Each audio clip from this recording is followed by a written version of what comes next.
Hey YouTube, Bearded CB82 here. Well, I got tagged in knife tag. Basically, it's your 3 most sentimental knives. I was tagged by Brian J. 1, 2, 3, 4, 5, 8. And so I have to come up with my 3 most sentimental knives. Now, don't have quite as many knives as Brian J. It's a Kershaw. That's a pretty good knife there. You know, I do have a few, and I only brought several out with me just because I'd say this one's probably my favorite fillet knife, but not sentimental. Good knife, really good knife. And yeah, I've got, you know, quite the variety. I think you guys have seen this one before. Genuine LMF2. It's a little dirty. I'll clean that off real fast. Yeah, might need a little bit more cleaning, but LMF2, awesome knife. I mean, badass. About as bad as it gets. So then this, another really good knife. You know, bit of sentiment behind this too, but I got just a couple others that I want to show you guys first. So if I had to pick the most sentimental knife out of a couple dozen that I have, give or take 10, would probably be this guy.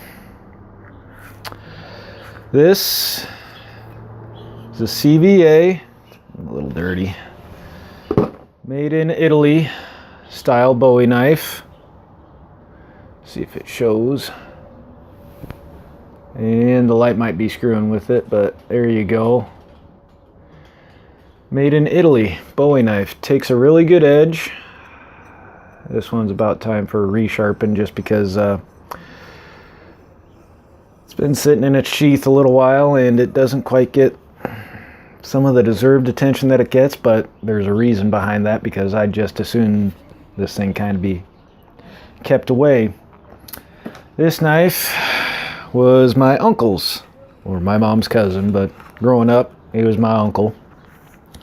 And, see, I think I was about 13 when he passed on. He was in a bad car wreck down in southern Missouri, down in the Ozarks. Him, 2 of my other cousins that were just a couple years younger than me at the time. I think one was 11 and then the other one was 9. They had left church. They were going to go get ice cream, just driving through the roads, and a couple of high schooler kids thought they were Mario and Andretti, trying to take everything as fast as they could. And long story short, 6 people dead. My uncle, my 2 cousins, and 3 kids, high school kids in the other car. You know, shit happens. Rough life. But this used to be his knife, and it's one of the few things I got to remember him by. So this one doesn't see daylight a whole lot. It should get a little bit better care than it should, but I keep it put away for obvious reasons. All right. Second knife. Probably be the original Uncle Henry, made in the USA, trapper style knife. This thing, oh hell, this thing is probably about 15-20 years old, give or take. But yep, just it's hard to beat. An American classic. I don't take this one to work with me, but whenever I'm going anywhere else, this knife goes with me. Just really good skinning knife for, you know, small game, rabbit, what have you, you know, cutting up steaks at a restaurant where they hand you dull knives, all that other crap, you know. Good knife, hard to beat. Third one. Now I know how old this knife is, and it is literally 20 years old. I lost the sheath for it. I think I know where the sheath might be at my folks's. Schrade Old Timer USA with the gut hook on it. Skinned my first deer with this guy.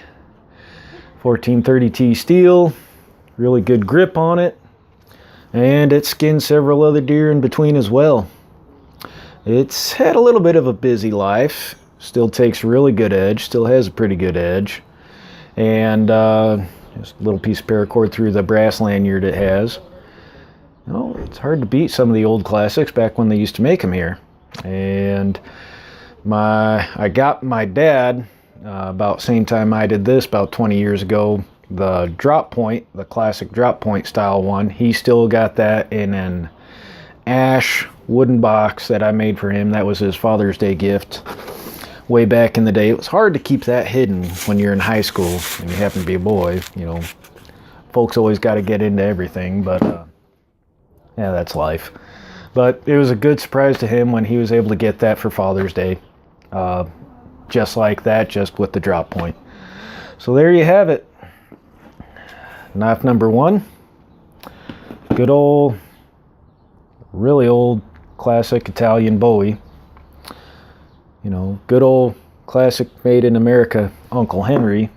Nowadays they're made in China. I've got a newer one of that I got from their 2014 anniversary edition kit. It's okay. Quality's almost there, just not quite. You can kind of tell, especially when you go to sharpen them. And yeah, nice little deer skinner. Will definitely do the job good. So other than that, folks, I'd say fourth one along the lines would have to be between these two. You know, Saw gets one plump he gave me. Good knife. Kershaw goes in my EDC bag. It's got a good spot. Don't worry.